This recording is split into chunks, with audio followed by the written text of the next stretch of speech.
Thank you, everyone. I flew up here from sunny Florida, and it wasn't for the weather. It was for our topic today of science. So what is science? Do you think of science as fuming beakers and lab coats and a guy in goggles who looks like he's been awake for too many days? Well, you're not alone. So let's take a look at the actual definition of science. I have it written right here. So science is the intellectual and practical activity that involves the systematic study of the structure and behavior of the physical and natural world through observation and experiment.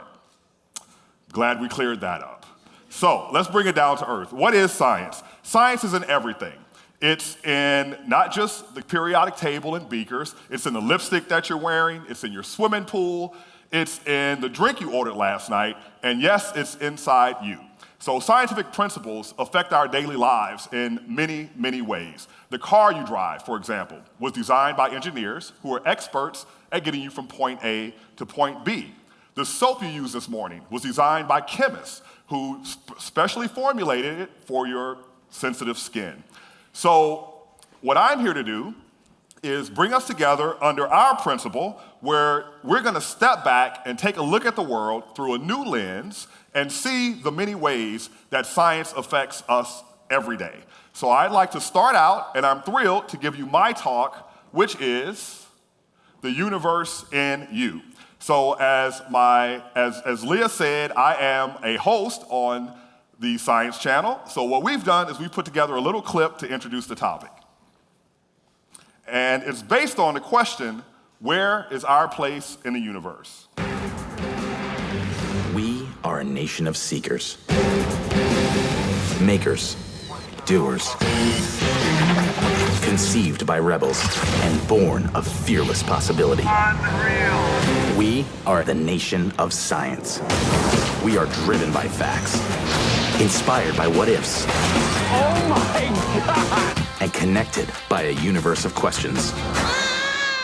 While others stop to think, we never stop thinking. When others say, why bother? Liftoff. We say, why not? We are a movement of millions, and nothing can hold us back. We have more questions than answers. This is where imagination evolves, where genius comes to play, where smart tells its story.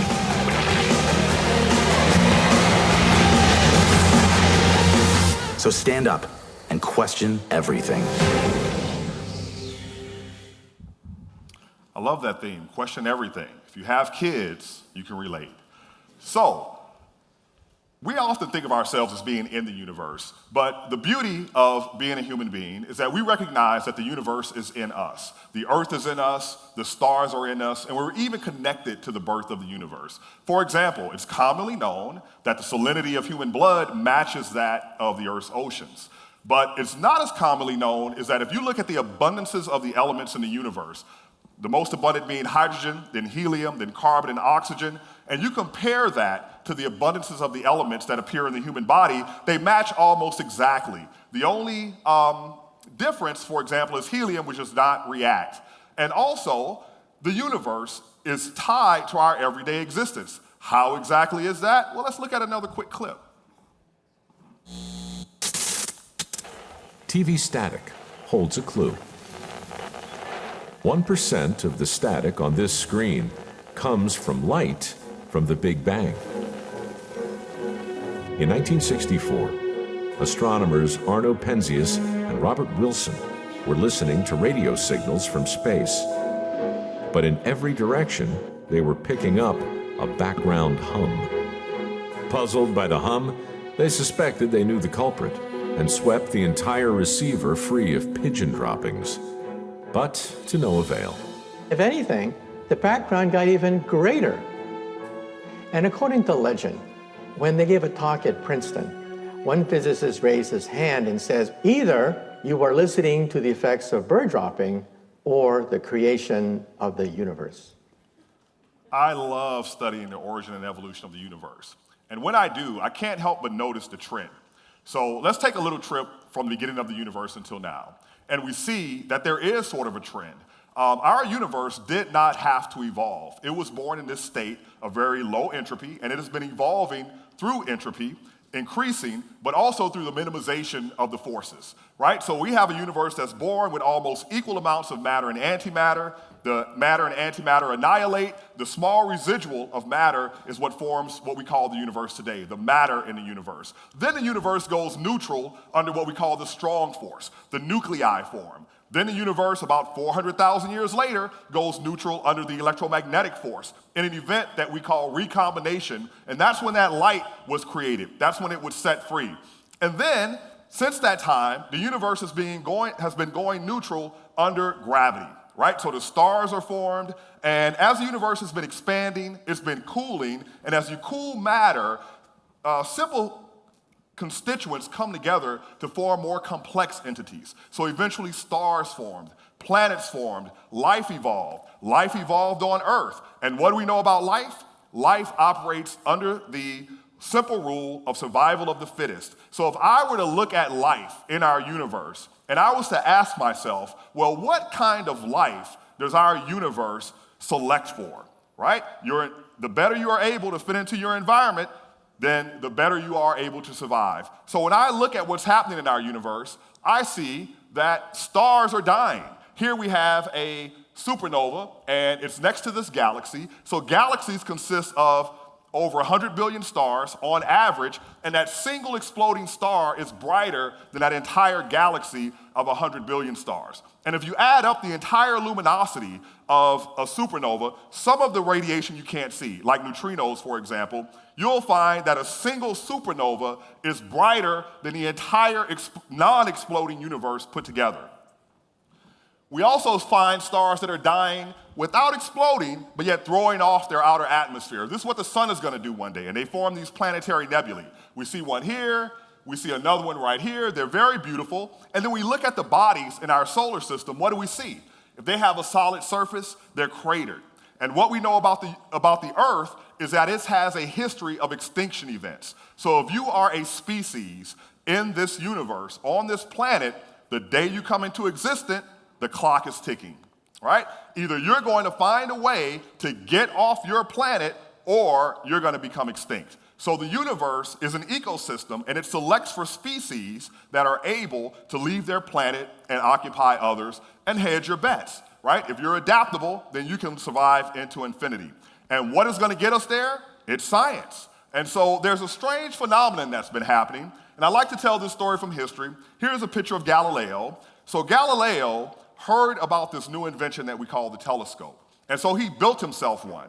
And in fact, he built the world's best telescope at the time. And what did he do? He turned it to the heavens, and he looked at the moon. And now at this time, people thought that the moon was made of something very different from the earth. But what did he see? He saw that the moon had mountains and what he thought were seas. And he said to himself, oh my God, the moon looks a lot like Earth. And then he turned his telescope to the planets, and he looked at Jupiter.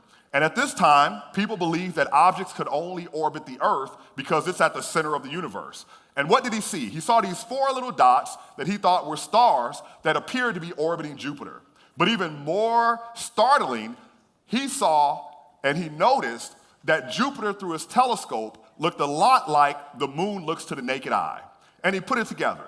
And he said, here it is, the moon looking like the Earth, and Jupiter looking like the moon. So could it be that Jupiter is another Earth? Or even worse, maybe the Earth is just another planet. And so what Galileo did is he called together the civil and religious leaders. And he said, hey, look, what we think is true is not true.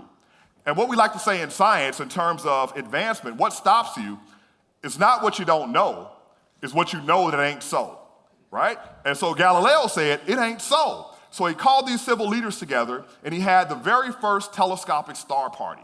And he had these people look one at a time through his telescope. And he said, look at the moon. Do you see the mountains? And what did they do? They looked one at a time and said, I don't see any mountains. And he said, look at Jupiter. And you see these little dots, these little stars that appear to orbit it. Don't you see them in a line around Jupiter?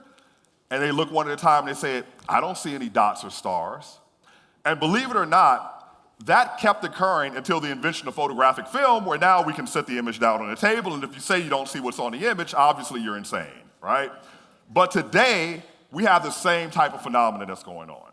We have scientists, the very first one who thought that they had a good age on the earth and that it was much older than expected, was looking at Niagara Falls, and based on the rate at which the falls were retreating and the sedimentary layers under the falls, this person came up with an idea that the earth was at least 30,000 years old. And someone said, you don't see that. And then we come to understand that, hey, maybe life forms are evolving. And people said, nope, scientists, you don't see that. And then we discovered the evolution of the universe. The earth is billions of years old. The universe began this very hot, dense state that we call the Big Bang. And people said, no, you don't see that. And now we actually have people who study the evolution of the Earth's atmosphere and have come to the conclusion, they dedicate their lives to this scientific endeavor, that in fact the Earth is warming. And people say, nope, you don't see that. And I think that this is a dangerous trend for us, because we have the physical world and we have the natural world. And if you look at the trends among humanity around the world, one of the biggest obstacles to this cooperation with this scientific process is certain members of our faith community. And if you look at the trends, what you see is that the faith communities are a very strong function of geography, right? If you go to Saudi Arabia, it's very different than if you're in China, and it's very different than if you're in Alabama, for example. So what we have now is a circumstance where our very survival, we are an awakening species. We've come to understand that we have to leave this planet and we need to start preparing now, and that is our human destiny if we're going to continue to live on and be humans. And we can have whatever spiritual or faith tradition we want, but we must all live in the same physical world, the same natural world. So if you look around the world, E equals mc squared everywhere, right? Force equals mass times acceleration everywhere. So I have a challenge for you. My challenge is that for you to go out and help us fulfill our purpose as human beings. Our job is to understand this world that we live in at its most fundamental, pass on that knowledge to the next generation where they can build on it, and for our species to live forever into the future. So thank you very much. That's my talk.